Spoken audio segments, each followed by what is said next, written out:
Baik, assalamualaikum warahmatullahi wabarakatuh. Perkenalkan, nama saya Tinatun dengan NIM 23650003. Baik, di sini saya akan menjelaskan artikel dengan judul Kajian Karakteristik Spasial dan Non-Spasial Penggunaan Ojek Daring di Kawasan Pendidikan Tinggi Tembalang. Adapun penulisnya Puspita Dihian Nusa dan Oloan R. Manulang. Sumbernya itu dari Jurnal Teknik PWK atau Perencanaan Wilayah dan Kota, Universitas Diponegoro, volume dan halamannya volume 9 nomor 4 tahun 2020, halaman 264 sampai 273. Adapun tautan resmi dari jurnal itu yaitu https://jurnal3undip.ac.id index.php/pwk. Artikel ini dia mengkaji penggunaan ojek daring di kawasan Tembalang yang padat dengan perguruan tinggi, dengan fokus pada faktor spasial, jarak dan lokasi, serta non-spasial, demografi dan spasial ekonomi yang memengaruhi keputusan pengguna. Langsung saja kita masuk ke pembahasan pertama, yaitu abstrak. Abstrak dari artikel tersebut adalah perkembangan teknologi khususnya dalam bidang transportasi telah mengubah perilaku masyarakat dalam memilih mode perjalanan. Salah satu bentuknya adalah munculnya ojek daring atau online motorcycle ride hailing. Studi ini dia bertujuan untuk meneliti pengaruh karakteristik spasial dan non-spasial terhadap frekuensi penggunaan ojol oleh masyarakat di kawasan pendidikan tinggi Tembalang, Semarang. Selanjutnya adalah pendahuluan.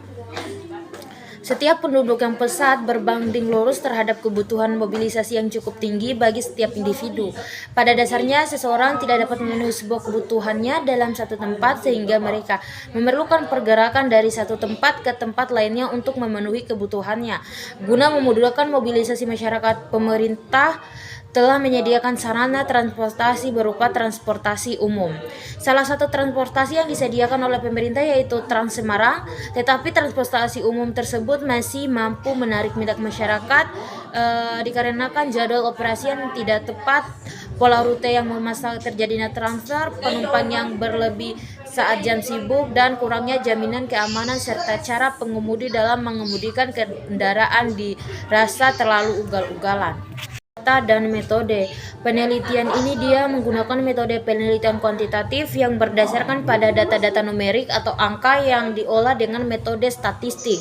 Penelitian kuantitatif dia bersifat positivistik, yaitu memandang suatu fenomena dapat terklasifikasikan, terukur, bersifat tetap dan memiliki sebab akibat. Penelitian kuantitatif pada umumnya dilakukan pada populasi atau sampel tertentu yang representatif.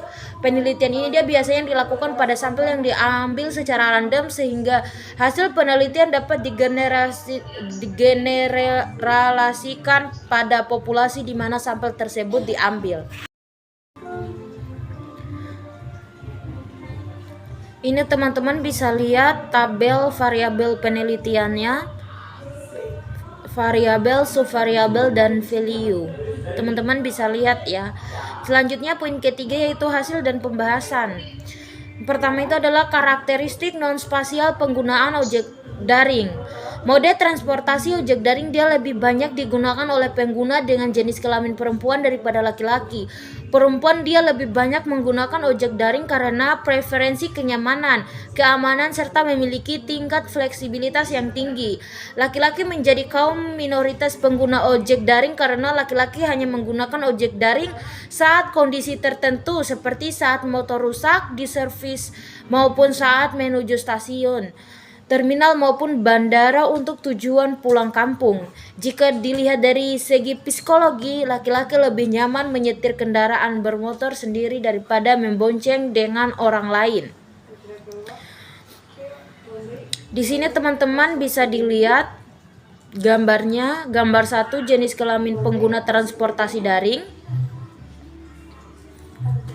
Gambar 2 struktur usia pengguna transportasi daring. Gambar ketiga kepemilikan kendaraan bermotor pengguna transportasi daring. Dan gambar keempat pendapatan pengguna transportasi daring. Selanjutnya adalah karakteristik spasial penggunaan ojek daring. Karakteristik spasial dalam kaitannya dengan perilaku perjalanan merupakan salah satu bentuk struktur tata guna lahan yang dapat mempengaruhi perjalanan. Selanjutnya ini adalah gambar 5, jarak tempat tinggal terhadap lokasi kegiatan. Yang ini jarak tempat tinggal terhadap pelayanan angkutan umum. Selanjutnya analisis hubungan karakteristik non-spasial dan frekuensi pengguna ojek daring. Karakteristik non-spasial yang terdiri dari variabel jenis kelamin, usia, kepemilikan kendaraan bermotor, dan pendapatan memiliki hubungan yang signifikan terhadap frekuensi pengguna ojek daring. Berikut ini adalah tabulasi silang antara karakteristik non-spasial dengan frekuensi penggunaan objek daring. Di mana gambar 7 dia hubungan karakteristik non-spasial dan frekuensi. Teman-teman bisa lihat. Selanjutnya tabel 2 hubungan jenis kelamin dan frekuensi analisis. Di mana tabel 3 ini dia hubungan struktur usia dan frekuensi. Tabel 4 hubungan jarak tempat tinggal ke lokasi kegiatan dan frekuensi. Tabel kelima hubungan pendapatan dan frekuensi. Selanjutnya analisis hubungan karakteristik spasial dan frekuensi penggunaan objek daring. Karakteristik spasial dia terdiri dari beberapa variabel, diantaranya adalah jarak tempat tinggal ke lokasi kegiatan, jarak tempat tinggal ke pelayanan angkutan umum, serta lokasi tempat tinggal. Berdasarkan hasil analisis tabulasi silang, diketahui bahwa variabel yang berhubungan signifikan terhadap penggunaan ojek daring yaitu jarak tempat tinggal ke lokasi kegiatan dengan nilai asim.sig.2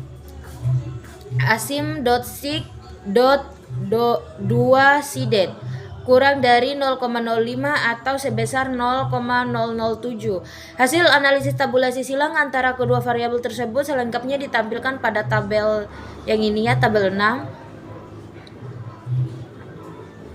Hubungan jarak tempat tinggal ke lokasi kegiatan dan frekuensi, di mana jarak tempat tinggal terhadap lokasi kegiatan dia berbanding lurus dengan frekuensi penggunaan ojek daring. Semakin dekat jarak tempat tinggal ke lokasi kegiatan, maka semakin sering menggunakan ojek daring. Selanjutnya adalah kesimpulan.